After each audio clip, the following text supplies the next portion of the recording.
നമ്മുടെ നിർമ്മല സീതാരാമൻ ബജറ്റ് അവതരിപ്പിച്ചപ്പോൾ കേരളത്തിൻ്റെ പിച്ചച്ചട്ടിയിലേക്ക് 5 തുട്ടുപോലും എറിഞ്ഞു കൊടുത്തില്ല.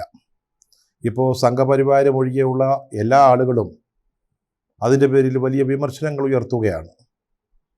നമ്മുടെ സുരേഷ് ഗോപി അണ്ണൻ്റെയും ജോർജ് കുര്യനച്ചായൻ്റെയും നെഞ്ചത്ത് ആളുകൾ കുതിര കയറുകയാണ്. നമുക്ക് 2 മന്ത്രിമാരുണ്ടായിരുന്നു. സുരേഷ് ഗോപി അണ്ണൻ അങ്ങനെയൊക്കെ വീരവാദങ്ങൾ പറഞ്ഞതാണ്, ഒത്തിരി വാഗ്ദാനങ്ങളൊക്കെ നൽകിയിരുന്നു. എന്നിട്ടും കേരളത്തിന് ഒന്നും കിട്ടിയില്ല, ഒരു പിണ്ണാക്കും കിട്ടിയില്ല. അതിൻ്റെ പേരിൽ നമ്മുടെ മന്ത്രിമാരാണ് ഇപ്പോൾ പഴി കേൾക്കുന്നത്. സത്യം പറഞ്ഞാൽ അവർ പാവത്തുങ്ങളാണ് കേട്ടോ. നമുക്ക് ചില തെറ്റിദ്ധാരണകളൊക്കെ ഉണ്ടായിപ്പോയതാണ് ഇതിനൊക്കെ കാരണം. ഒരു ബജറ്റ് എന്ന് പറഞ്ഞാൽ എന്താ? നമ്മൾ വിചാരിച്ചിരിക്കുന്നത് റവന്യൂ വരുമാനം, മറ്റു വരുമാനങ്ങൾ, വിഭവ സമാഹരണം, ഇതൊക്കെ കണക്കിലെടുക്കുന്നു. പിന്നീട് ഓരോ പ്രദേശത്തിൻ്റെയും ആവശ്യങ്ങൾ മനസ്സിലാക്കി അതിനനുസരിച്ചുള്ള പദ്ധതികളും ചെലവുകളും തയ്യാറാക്കുന്നു. ഇതാണൊരു ബജറ്റ് എന്നാണ് നമ്മളൊക്കെ സാധാരണഗതിയിൽ ധരിക്കുന്നത്. ഒരു പരിധിവരെ അതൊരു ശരിയാണ് താനും. ബജറ്റ് എന്ന് പറയുന്നത് ഒരു സാമ്പത്തിക രേഖയാണ്. ഒരു രാജ്യത്തിൻ്റെ അല്ലെങ്കിൽ ഒരു സംസ്ഥാനത്തിൻ്റെ അടുത്ത ഒരു വർഷത്തെ സാമ്പത്തിക പ്രവർത്തനങ്ങൾ എങ്ങനെയായിരിക്കണം എന്ന് അടയാളപ്പെടുത്തുന്ന ഭാവിയിലേക്കുള്ളൊരു ചൂണ്ടുവരക. പക്ഷേ അടിസ്ഥാനപരമായി ഇതൊരു രാഷ്ട്രീയ രേഖ ആണ് എന്നതാണ് വാസ്തവം. സുരേഷ് ഗോപി എന്ന് പറയുന്ന സിനിമാ നടൻ BJP കേരളത്തിന് വേണ്ടി സ്വർഗത്തിൽ നിന്ന് നൂലിൽ കെട്ടി ഇറക്കിയതാണെന്നും അദ്ദേഹത്തെ തൃശ്ശൂരിൽ ജയിപ്പിക്കുകയും BJPയുടെ അക്കൗണ്ട് തുറക്കുകയും ചെയ്താൽ കേരളത്തിൻ്റെ അക്കൗണ്ടിലേക്ക് കോടികളുടെ വികസനം വന്നു ചേരുമെന്ന് നമ്മളെ പലരും പറഞ്ഞ് വിശ്വസിപ്പിച്ചതാണ്. നമ്മളതങ്ങ് വിശ്വസിച്ചു. ഗോപിയണ്ണനും അത് വിശ്വസിച്ചു. അദ്ദേഹം വിചാരിച്ചു, ഞാനാണ് ഇനി കേരളത്തെ രക്ഷിക്കാൻ പോകുന്നത്, ഞാൻ വഴിയാണ് ഇനി കേരളം നന്നാവാൻ പോകുന്നത്. അതുകൊണ്ടാണ് അദ്ദേഹം നമുക്ക് മനസ്സിലാകാത്ത ഇംഗ്ലീഷിലും മലയാളത്തിലും ഒക്കെ ആയിട്ട് ധാരാളം വീരവാദങ്ങൾ, വീരസ്യങ്ങളൊക്കെ മുഴക്കിയത്. എയിംസ് എന്ന് പറഞ്ഞു, അതുപോലെ മെട്രോ എന്ന് പറഞ്ഞു. അദ്ദേഹം പറഞ്ഞ ഏറ്റവും രസകരമായൊരു കാര്യം, ഇതൊന്നും മറക്കാൻ പറ്റാത്തതാണ്, നമ്മൾ മനസ്സിലും രേഖകളിലും കുറിച്ചു വയ്ക്കേണ്ട കാര്യങ്ങൾ. അതായത് 8-10 മന്ത്രാലയങ്ങൾ, വികസനവുമായി ബന്ധപ്പെട്ട വകുപ്പുകൾ ഒക്കെ അദ്ദേഹത്തിൻ്റെ നിയന്ത്രണത്തിലായിരിക്കും, അദ്ദേഹത്തിൻ്റെ കൈപ്പിടിയിലായിരിക്കും. അങ്ങനെ ആ വകുപ്പുകളെ ഉപയോഗിച്ച് കേരളത്തിൻ്റെ നാനാവിധ പുരോഗതിക്കുള്ള, വളർച്ചയ്ക്കുള്ള വഴിയൊരുക്കും എന്നൊക്കെയാണ് അദ്ദേഹം നമ്മോട് പറഞ്ഞിരുന്നത്. നമ്മളും ആ പറഞ്ഞതൊക്കെ വിശ്വസിച്ചു, ചാണകത്തിൽ ചവിട്ടുകയും ചെയ്തു. പക്ഷേ നമ്മുടെ ജോർജ് കുര്യനുണ്ടല്ലോ, ആശായം കുറച്ചുകൂടെ ബുദ്ധിമാനാണ്, പ്രായോഗിക ബുദ്ധിയുണ്ട്. പാലാക്കാരൻ നസ്രാണിയല്ലയോ. അതുകൊണ്ട് അദ്ദേഹം ഇത്തരത്തിലുള്ള വലിയ അവകാശവാദങ്ങൾക്കൊന്നും പോയില്ല, അല്ലെങ്കിൽ വാഗ്ദാനങ്ങളൊന്നും നൽകിയില്ല. അദ്ദേഹത്തിന് ഈ രാഷ്ട്രീയത്തിൻ്റെ ചില ഉള്ളുകളികളൊക്കെ ശകലം മനസ്സിലാകുന്ന ഒരാളാണ്. നമ്മൾ ഈ പ്രസംഗിക്കുന്നത് പോലെയൊന്നും അല്ല രാഷ്ട്രീയം പോകുന്നതെന്ന് അദ്ദേഹത്തിന് നന്നായിട്ടറിയാം. അതുകൊണ്ടാണ് അദ്ദേഹം നിശബ്ദത പാലിച്ചത്. അദ്ദേഹം സത്യപ്രതിജ്ഞയ്ക്ക്, മന്ത്രിസഭയുടെ സത്യപ്രതിജ്ഞയ്ക്ക് 12 മണിക്ക് പോയ ഒരാളാണ്. ഇത് അദ്ദേഹം തന്നെ പറഞ്ഞതാണ്. ഈ സത്യപ്രതിജ്ഞയുമായി ബന്ധപ്പെട്ട ചില ഏർപ്പാടുകൾ നടത്തുന്നതിന് വേണ്ടി അദ്ദേഹത്തെ വിളിച്ചു വരുത്തിയതാണ്. അപ്പോൾ അമിത്ഷാ പറഞ്ഞു, അച്ചായനിങ്ങോട്ട് കയറിയിരിക്കും, മന്ത്രിയാവ്. അങ്ങനെ മന്ത്രിയായതാ. എന്തിനാണ് അദ്ദേഹത്തെ മന്ത്രിയാക്കിയത്? ഈ ബിഷപ്പന്മാരുടെ അരമനകളിലൊക്കെ പോകുമല്ലോ, മെത്രാന്മാരെയും മെത്രാപോലിത്തന്മാരെയൊക്കെ കാണാൻ പോകുമല്ലോ BJPയുടെ നേതാക്കൾ. അപ്പോൾ അവരുടെ കൈമുത്താൻ ഒരാൾ വേണം കൂടെ. അതിനുവേണ്ടി അച്ചായനെ മന്ത്രിയാക്കി. പക്ഷെ അച്ചായനെ സത്യാവസ്ഥ അറിയാമായിരുന്നത് കൊണ്ട് വലിയ വർത്തമാനങ്ങൾക്കൊന്നും പോകാതിരുന്നുകൊണ്ട് തൽക്കാലം രക്ഷപ്പെട്ട് നിൽക്കുക. BJPയിൽ നമ്മുടെ K സുരേന്ദ്രനേക്കാളും V മുരളീധരനേക്കാളും മുകളിലാണ് താനെന്നാണ് നമ്മുടെ സുരേഷ് ഗോപി അങ്ങ് ധരിച്ചു പോയത്. വാസ്തവത്തിൽ അദ്ദേഹത്തിൻ്റെ ഗ്ലാമർ ഉപയോഗിക്കുകയായിരുന്നു പാർട്ടി.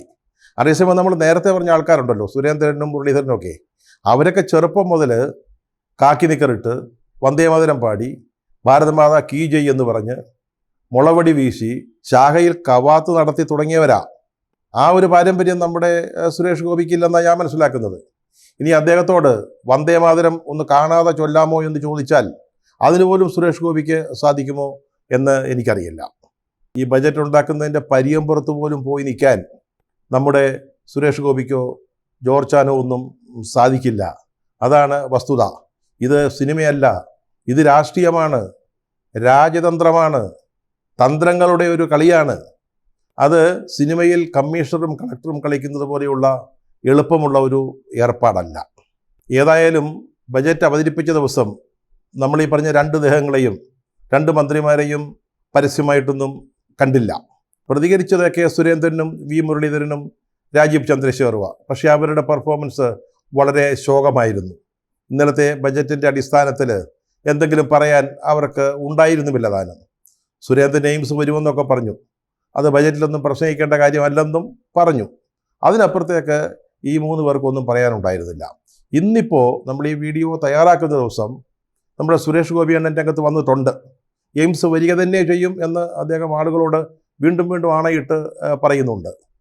അദ്ദേഹത്തിൻ്റെ അഭിപ്രായത്തിൽ ഭൂമി എടുത്ത് കൊടുക്കാത്തത് കൊണ്ടാണ് എയിംസ് പ്രഖ്യാപിക്കാത്തത് എന്നാണ് നമുക്ക് മനസ്സിലാക്കാൻ സാധിക്കുക. പക്ഷേ കോഴിക്കോട് കിനാരൂരിൽ 150 ഏക്കർ സ്ഥലം കണ്ടെത്തിയിട്ടുണ്ട്. അത് എടുത്തു കൊടുക്കാമെന്ന് ഗവൺമെൻറ് കേന്ദ്ര സർക്കാരിനെ അറിയിച്ചിട്ടുണ്ട്. പിന്നെന്താണ് കുഴപ്പം? അത്രയും സ്ഥലം പോരെന്നാണ് സുരേഷ് ഗോപിയുടെ അഭിപ്രായം അല്ലെങ്കിൽ നിലപാട്. ഇപ്പോൾ BJPയുടെ സംസ്ഥാന കമ്മിറ്റിയോ സുരേഷ് ഗോപിയോ പറയുന്നിടത്ത് സ്ഥലമെടുത്തു കൊടുക്കാൻ സാധിക്കുമോ കേരളം പോലൊരു സ്ഥലത്ത്? ഇനി കിനാലൂർ സംബന്ധിച്ച നിർദ്ദേശം തൃപ്തികരമല്ലെങ്കിൽ അനുയോജ്യമായ ഭൂമി കണ്ടെത്തിയാൽ അവിടെയും സ്ഥാപിക്കുമെന്നും അതിനായി ഇത്ര കോടി രൂപ നീക്കി വയ്ക്കുന്നുവെന്നും പറയാവുന്നതേ ഉള്ളൂ. അമരാവതിയിൽ നിർമ്മിക്കാൻ ഉദ്ദേശിക്കുന്ന ഒരു തലസ്ഥാന നഗരത്തിന് വേണ്ടി 15,000 കോടി മാറ്റിവെക്കുന്ന ഒരു സർക്കാരിന്, കേരളത്തിന്, പാവപ്പെട്ട കേരളത്തിന്, BJPക്ക് അക്കൗണ്ട് തുറന്നു കൊടുത്ത കേരളത്തിന് ഒരു എയിംസിനെങ്കിലും അതിനാവശ്യമായ പണമെങ്കിലും നീക്കി വെക്കാമായിരുന്നു. അതുപോലും ഗവൺമെൻറ് ചെയ്തില്ല, സീതാരാമൻ ചെയ്തില്ല. നമ്മളൊരു കാര്യം മനസ്സിലാക്കേണ്ടതുണ്ട്. BJP എന്ന് പറയുന്ന പാർട്ടിക്ക് അവരുടെ ഒരു ദേശീയ പദ്ധതിയിൽ കേരളത്തിന് കാര്യമായ സ്ഥാനമൊന്നുമില്ല. അവിടുന്ന് 1-2 സീറ്റ് ജയിച്ചാൽ സന്തോഷം. അതിനപ്പുറത്ത് കേരളത്തെ ആ പാർട്ടി ഇതുവരെ, ആ പാർട്ടിയുടെ നേതൃത്വമുള്ള സർക്കാർ ഇതപര്യന്തം ഗൗനിച്ചതായി നമ്മൾ ഇതുവരെ മനസ്സിലാക്കിയിട്ടില്ല. നമ്മുടെ ധനമന്ത്രി ബാലഗോപാൽ ചില കടലാസൊക്കെ എഴുതി കൊടുക്കും. അതൊക്കെ കേന്ദ്ര ധനമന്ത്രി നിർമ്മല സീതാരാമൻ വായിക്കുന്നുണ്ടോ എന്ന് പോലും നമുക്ക് അറിയില്ല. പ്രധാനമന്ത്രി മോദിയും അമിത്ഷയും ചേർന്നൊരു ഭൂപടം വരയ്ക്കും, ഇന്ത്യയുടെ ഭൂപടം. അതിനപ്പുറത്തേക്ക്, ആ ഭൂപടത്തിനപ്പുറത്തേക്ക് നിർമ്മല സീതാരാമനൊന്നും ചെയ്യാനാവില്ല. അവർക്കറിയാം കേരളം എന്നൊരു സംസ്ഥാനം അവരുടെ ജന്മദേശത്തിന് തൊട്ട് അയൽപക്കത്തുണ്ട് എന്നറിയാം. പക്ഷേ ആ ഭൂപടമാണ് പ്രധാനം. അതിനപ്പുറത്തേക്ക് ഒന്നും ചെയ്യാനാവില്ല. ആ ഭൂപടത്തിൽ കേരളം ഒട്ടില്ലതാനും. അതുകൊണ്ട് ദയവായി പറയുകയാണ്, ഇതൊന്നും നമ്മുടെ സുരേഷ് ഗോപിയുടെയോ അല്ലെങ്കിൽ ജോർജ് ആൻ്റെയോ ഒന്നും പരാജയമല്ല. പാവത്തങ്ങളെ ദയവ് ചെയ്ത് കല്ലെറിയരുത്. തുടക്കത്തിൽ പറഞ്ഞല്ലോ, ഈ ബജറ്റ് എന്ന് പറയുന്നത് ഒരു രാഷ്ട്രീയ രേഖയാണ്. ജനാധിപത്യത്തിൽ ഭൂരിപക്ഷമുണ്ടെങ്കിൽ മാത്രമേ സർക്കാരുള്ളൂ. സർക്കാരുണ്ടെങ്കിൽ മാത്രമേ കസേരയുള്ളൂ. കസേര ഇല്ലാതായാൽ പിന്നെ അധികാരമില്ല. അധികാരമില്ലാതെ പിന്നെ എങ്ങനെ ജീവിക്കാൻ പറ്റും? അപ്പോൾ രാഷ്ട്രീയമായ നിലനിൽപ്പിന് വേണ്ടി ബജറ്റ് പോലെയുള്ള കാര്യങ്ങളിലും രാഷ്ട്രീയം കുത്തിച്ചേർത്തേണ്ടി വരും. ആന്ധ്രയ്ക്കും ബീഹാറിനും വലിയ തോതിൽ വാരിക്കോരി കൊടുക്കേണ്ടി വരും. ഇത് രാഷ്ട്രീയമായൊരു നിലനിൽപ്പിന് ആവശ്യമാണ്. നമുക്കറിയാമല്ലോ, TDPയുടെയും JDUവിൻ്റെയും ആന്ധ്രയിലെയും ബീഹാറിലെയും 2 കക്ഷികളുടെ സഖ്യകക്ഷികളുടെ പിന്തുണയോടുകൂടിയാണ് ഇപ്പോൾ ഈ ഗവൺമെൻറ് നിലനിൽക്കുന്നത്. അവർ പിന്തുണ പിൻവലിച്ച ആ നിമിഷം ഈ സർക്കാർ ഇല്ലാതാകും. അപ്പോൾ അവർ നൽകുന്ന പിന്തുണയ്ക്ക്, അധികാരത്തിൽ തുടരാൻ അവർ നൽകുന്ന പിന്തുണയ്ക്ക് കൊടുക്കുന്ന കോഴയോ കൈക്കൂലിയോ ആണ് ഈ പ്രത്യേക ആനുകൂല്യങ്ങൾ. ബീഹാറിനും ആന്ധ്രയ്ക്കും നൽകുന്ന പ്രത്യേക ആനുകൂല്യങ്ങൾ. കേരളം പോലൊരു സംസ്ഥാനത്തിന് 5ൻ്റെ തൊട്ട് കൊടുക്കാതെ ഇരിക്കുമ്പോൾ കോടാനുകോടി രൂപ, അതിൻ്റെ വിശദാംശങ്ങളിലേക്ക് ഞാൻ പോകുന്നില്ല, അതൊക്കെ ധാരാളം ചർച്ച ചെയ്തതാണ്, ഈ 2 സംസ്ഥാനങ്ങൾക്കായിട്ട് കൊടുക്കുന്നത് ഈ രാഷ്ട്രീയമായ നിലനിൽപ്പിന് വേണ്ടിയാണ്. ഇതൊരു തരം രാഷ്ട്രീയ ബ്ലാക്ക് മെയിലിംഗ് ആണ്. ഞങ്ങൾക്കിത് വേണം, ഞങ്ങൾക്ക് പ്രത്യേക പദവികൾ വേണം, ഞങ്ങൾക്ക് പ്രത്യേക പദ്ധതികൾ വേണം, അല്ലെങ്കിൽ ഞങ്ങൾ ഈ സർക്കാരിനെ താഴെ വീഴിക്കും. ആ ബ്ലാക്ക് മെയിലിങ്ങിന് വഴങ്ങുകയാണ് ഇപ്പോൾ മോദിയുടെ നേതൃത്വത്തിലുള്ള സർക്കാർ ചെയ്തിരിക്കുന്നത്. അതുകൊണ്ട് ബീഹാർ, ആന്ധ്ര എന്ന് പറഞ്ഞിട്ടോ നായിഡു നിതീഷ് കുമാർ ഡെവലപ്മെൻറ്റ് അജണ്ട എന്ന് ആക്ഷേപിച്ചിട്ടോ യാതൊരു കാര്യവുമില്ല. നമ്മുടെ രാജ്യത്തിൻ്റെ ദൈവം ചമഞ്ഞ് നടക്കുന്ന നമ്മുടെ പ്രധാനമന്ത്രി നരേന്ദ്രമോദിക്ക് പ്രധാനമന്ത്രിയായിട്ടല്ലാതെ ഇന്ത്യയിൽ ജീവിക്കാനാവുമോ? ഒരു മുൻ പ്രധാനമന്ത്രിയായി അദ്ദേഹത്തിന് ഇന്ത്യയിൽ കഴിയാനാവുമോ? അപ്പോൾ ഇതൊക്കെ വേണ്ടി വരും. ബീഹാറിനും ആന്ധ്രയ്ക്കും വാരിക്കോരി കൊടുക്കേണ്ടി വരും. അതിനെയൊന്നും എതിർക്കാൻ വന്നാൽ ഞങ്ങൾ അതിന് ലവലേശം പരിഗണന നൽകാൻ പോകുന്നില്ല. ഇത് ഞങ്ങളുടെ തീരുമാനം, ഞങ്ങളുടെ സർക്കാരിൻ്റെ നിലനിൽപ്പിന്, ഞങ്ങളുടെ പാർട്ടിയുടെ വളർച്ചയ്ക്ക് എന്തൊക്കെ ചെയ്യണമോ അത് ബജറ്റിന് ഉപയോഗിക്കണമോ എങ്കിൽ അങ്ങനെയും ചെയ്യുക തന്നെ ചെയ്യും. ഈ ബജറ്റ് അവതരിപ്പിച്ചതിന് ശേഷം ധനമന്ത്രി നിർമ്മലാമ്മ ഒരു പത്രസമ്മേളനം നടത്തുകയുണ്ടായി. അപ്പോൾ ഈ ചില സംസ്ഥാനങ്ങൾക്ക് പ്രത്യേക സഹായം, വലിയ തോതിലുള്ള സാമ്പത്തിക പദ്ധതികൾ, പാക്കേജുകൾ പ്രഖ്യാപിച്ചതിനെക്കുറിച്ച് ചോദിച്ചപ്പോൾ അവർ പറഞ്ഞ ഒരു വാചകം വളരെ പ്രധാനമാണ്. വെറും 230 സീറ്റ് മാത്രമുള്ള പ്രതിപക്ഷത്തിന് ഇതിനെ വിമർശിക്കാൻ അവകാശമില്ലെന്ന്. എന്തൊരു ധിക്കാരവും ധാർഷ്ട്യവുമാണ് നമ്മുടെ കേന്ദ്രമന്ത്രിയുടെ ഭാഗത്തുനിന്നുണ്ടായത്. ഇന്ത്യൻ ജനാധിപത്യത്തിൽ 230 സീറ്റ് എന്ന് പറയുന്ന ഒരു ചെറിയ കാര്യമാണോ? 230 അംഗങ്ങൾ പ്രതിപക്ഷത്തുണ്ട്. ഈ പ്രസ്താവനയിലൂടെ ധനമന്ത്രി ചെയ്തിരിക്കുന്നത് ആ 230 അംഗങ്ങളെ, പ്രതിപക്ഷ അംഗങ്ങളെ ജയിപ്പിച്ചു വിട്ട മണ്ഡലങ്ങളിലെ ജനങ്ങളെ അപമാനിക്കലാണ്. ഇതാരാണ് പറയുന്നത്?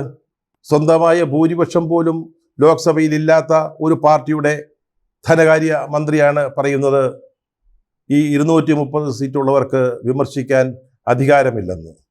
അധികാരത്തിൽ തുടരാൻ വേണ്ടി അല്ലെങ്കിൽ കസേര നിലനിർത്താൻ വേണ്ടി 2 സംസ്ഥാനങ്ങൾക്ക് പൊതു ഖജനാവിൽ നിന്ന് കോടാനുകോടികൾ എടുത്ത് നൽകിയ ഒരു ധനമന്ത്രിയാണ് പറയുന്നത് ഈ 230 അംഗങ്ങളുള്ള പ്രതിപക്ഷത്തിന് വിമർശിക്കാൻ അധികാരമില്ലെന്ന്.